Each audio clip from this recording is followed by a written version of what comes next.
I know this is going to come as a shock, but I didn't exactly sit down and watch the Golden Globes last night or the red carpet, but it doesn't matter. I was watching football, as was most of America. I don't know what the ratings for that thing are going to be. I don't know. But here's the thing. I don't think anybody cares anymore. I really don't. But that doesn't mean, here's the double shocker, that they still didn't use this as their cluelessness parade, talking about their social justice causes and their virtue signaling. Oh, boy. Yeah, that was thick on display last night, apparently. Again, didn't see it live, but it happened on the red carpet last night. We'll talk about that. But there's something different about these award shows now. Like the things we used to get upset about as regular, everyday Americans, nobody cares anymore. Nobody gets all worked up about that because we know. I mean, the jig is up. These shows, celebrities, movies, TV, podcasts, anything that they try to push out there cannot exist if everybody else doesn't care. Do they understand that? No, they do not. But we'll get into it anyway because they had their big cause they were talking about last night. That and protests throughout the country this past weekend. You can guess the cities. There's something a little bit different, though. It has stepped up in cities like L.A. and Chicago. A little bit more violent, a little more organized, and a little bit better funded. We'll talk about that.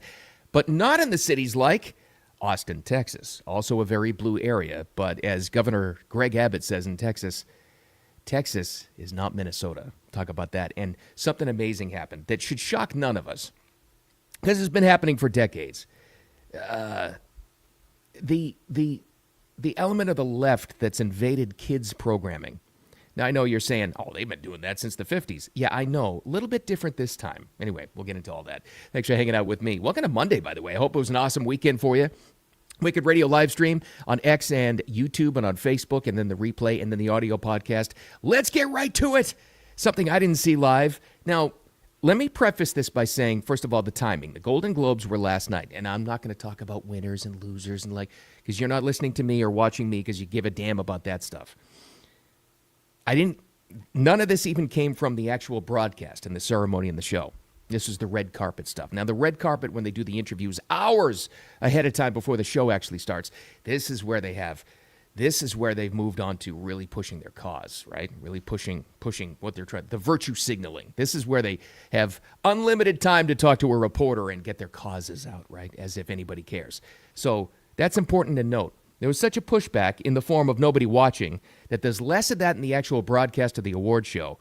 And now it's on like offshoots like the red carpet. Anyway, here's the first one. Mark Ruffalo, possibly the dumbest celebrity that has ever hit Hollywood, and that's really saying something. But what was his cause last night? This is for her. This is for the people in the United States who are terrorized and scared today. I know I'm one of them. I love this country, and what I'm seeing here happening is not America. It's not. Mark, why do you feel that this platform is still useful to spread a message like this? Listen, I want to pretend like this. I want to be here to celebrate, and I am here to celebrate, and I'm proud to have a Golden Globe nomination. But also, this is not normal anymore.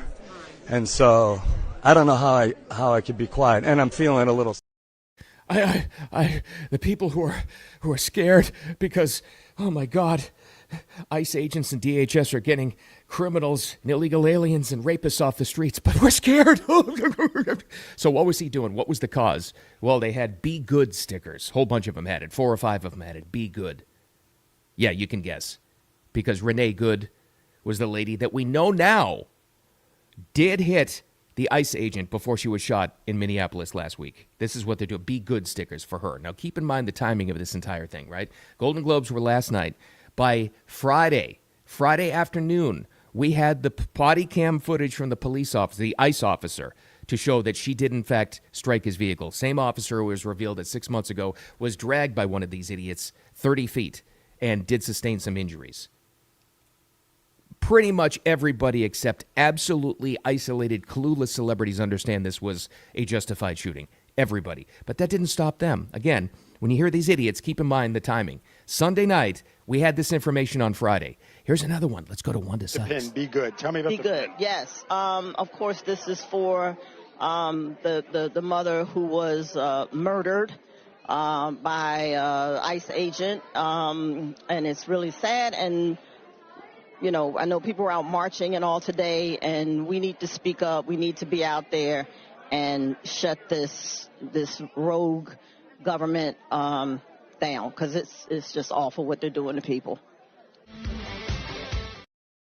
Rogue government, the mother that was murdered. They're just somehow, some way, and I know this is going pretty far off the deep end here, but celebrities got even dumber with this stuff. They really did.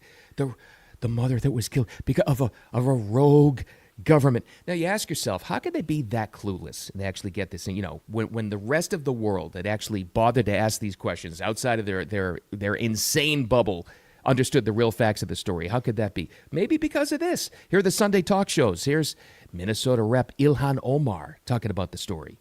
You think she's telling the truth? If they are saying that he has 10 years on service and is trained, he should know that you shouldn't be trying to get in front of a moving car. And you got that, everybody? The ICE agent should know that you're not supposed to be in front of a moving car, right? I don't know. There's no explaining the cluelessness of celebrities who think that same way, or even regular everyday people who are that much in a bubble. Maybe they're listening to people like that. I don't know. Maybe that's the cause of the whole thing. You got that? Again, that's Sunday morning. She said that on one of the Sunday morning talk shows.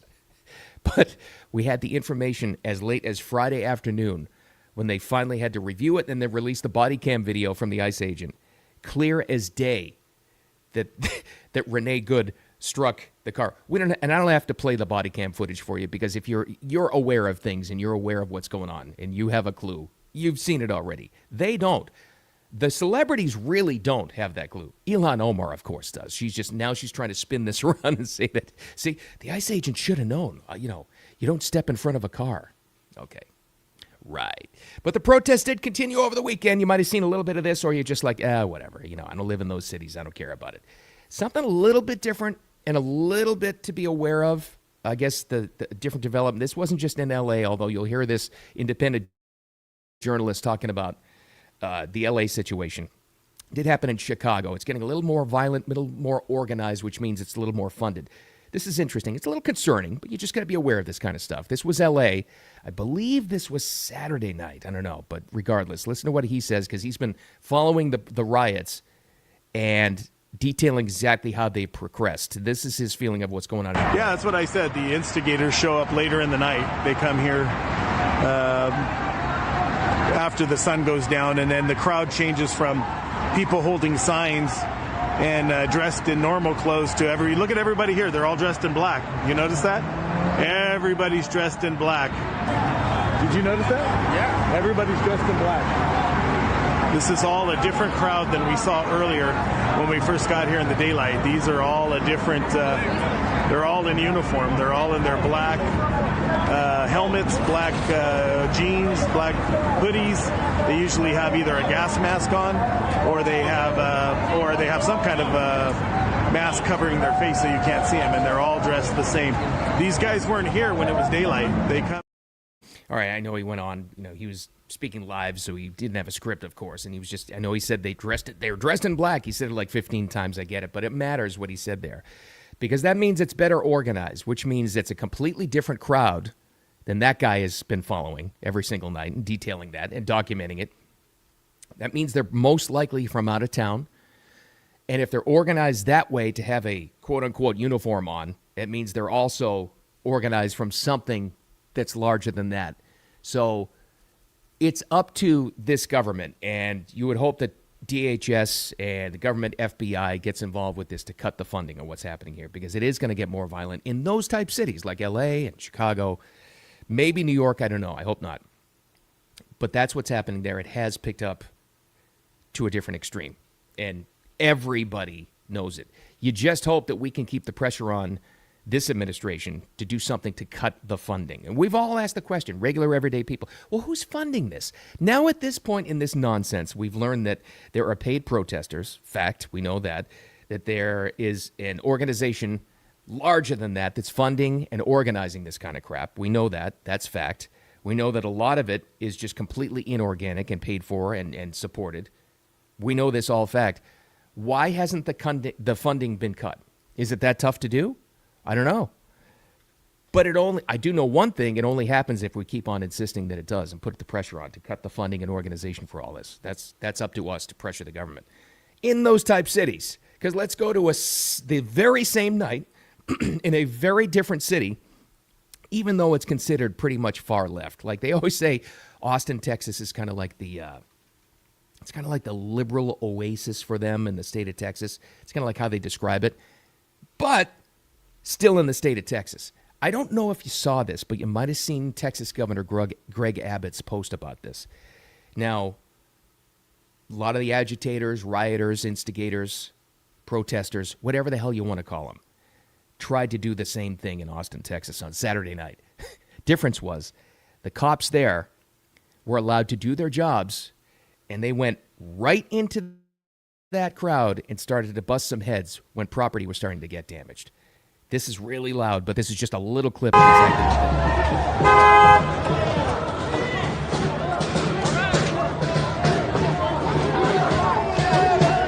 did. Compare that to L.A., where they let these, according to that investigative journalist, organized, more violent rioters wreak havoc in Los Angeles. That was shut down almost immediately in Austin because, as Governor Greg Abbott posted from that very clip right there, you heard and saw, Texas is not Minnesota. That's the difference. How is it? Why does that wind up being? Is he a Republican governor? Sure he is. Sure he is, and he's got the support to do that. That's right. But the difference is, and the reason why that happens is the people in Texas would not allow that to happen in any of their cities, even if it is Austin. They're not going to put up with it. So neither should anybody else. But it's going to get worse and worse and worse in those big blue cities like L.A. until something really bad happens. You hope not. So let's hope they get the message in the administration that they shut that thing down. All right. This is probably the story that irritated me the most from this past weekend. And it happened on Friday. But still no surprise. None of us can claim to be surprised by this kind of stuff. And you talk about kids programming and kids television. And it's, we can make the headline out there, and there's a lot of outrage that, Mom Donnie and the socialists are now trying to indoctrinate kids. If you paid attention to any programming whatsoever, this has been happening for decades now, but a little bit different now. A few months ago, you might remember the controversy over Miss Rachel. Now, if you're out of this game of kids that age, you're probably like me and you weren't too aware of her. She's apparently massive YouTube star. Massive. Now, she does a kids show on YouTube. A lot of people do. There's a lot of kids programming on YouTube that if you don't have young kids, you probably wouldn't be aware of, right? Well, Miss Rachel is a massive, massive star. We're going to get to the question on why it was her that became the big star in just a second, but a little bit of background on her. Built up a huge following. Parents who just want to get ready for work in the morning before they drop their kids off somewhere, and they'll put it on the TV and have at it. Kids love her because she's kind of youngish, but she seems like a preschool teacher, and she's nice, and she's this and that. Everything was going along great for Miss Rachel until it was last year. She did an episode randomly on one of her YouTube shows out of nowhere. Again, this is a preschool show. It starts talking about the war in Gaza and how important it is to support the Palestinians. Now, if you're a parent, if you have kids of any age, how busy you can be. So you probably didn't pay attention to it, right? But the little kids are sitting there watching it, listening to it. Now, I'm going to ask you the question. Of all the kids program, people that have tried to become YouTube stars or social media stars, why her? Just ask the question. Why? Is it that she's that much better than all of the other kids programming hosts on social media? Maybe, but I kind of doubt it. There's a lot of information out there. Why is it that she was so boosted, so promoted, became so big so fast? I'm just going to ask the question. That's all I do. I seek information. Could it be because she was willing to push the right buttons, get the right message out there, indoctrinate very young kids to a certain ideology? Is that a possibility? Again, I don't know for sure. I'm just asking questions. Well, maybe this will answer the question. She was named to the transition team for Mamdani when he was elected New York City mayor. You think she has some connections? Did that just happen all of a sudden after she became a massive YouTube star? Maybe.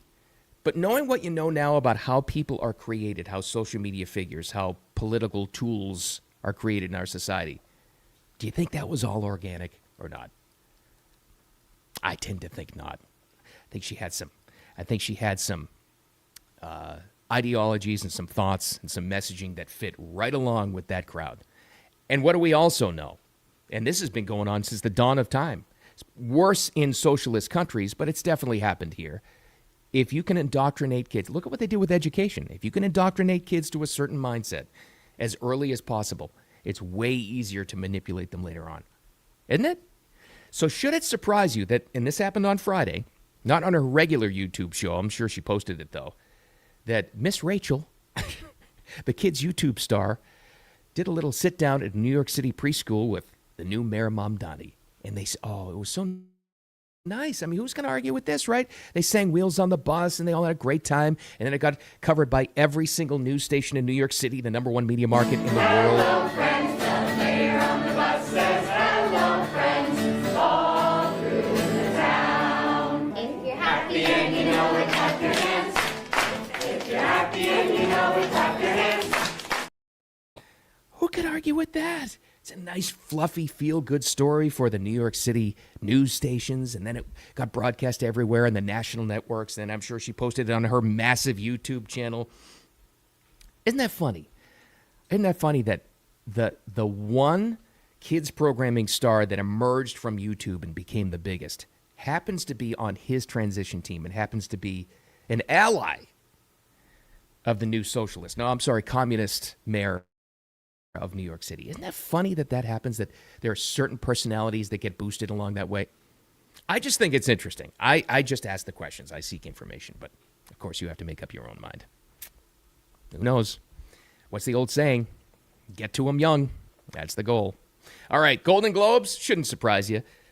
Same idiots on parade, as always, with their latest virtue signal. Even though they have the facts wrong 3 days after the facts were clarified, it doesn't matter. What matters from that is this takeaway. They didn't try this stuff during the show, and I think that actually does matter because they learned their lesson. Because without common sense Americans that aren't in that leftist bubble in Hollywood, they can't exist, and they know that. So they try to push their ideology and their messaging and virtue signaling on the red carpet now. But again, not even worth paying attention to. But proven once again, if you want to get a laugh out of it, Hollywood celebrities are the dumbest people in our country. I mean, I think we all know that by now. Anyway, don't let that get to you. Hope you had a great weekend. Hope you're going to have a wicked awesome Monday. Make it great. Thanks for finding me on the live stream Monday through Friday, 8 a.m. every single day. Monday through Friday, anyway, on X and on YouTube and on Facebook. The audio podcast posted shortly after, and then a replay on all this stuff. Thanks for the subscribes, follows, downloads, and all that good stuff. Make it a great one. I'll talk to you tomorrow.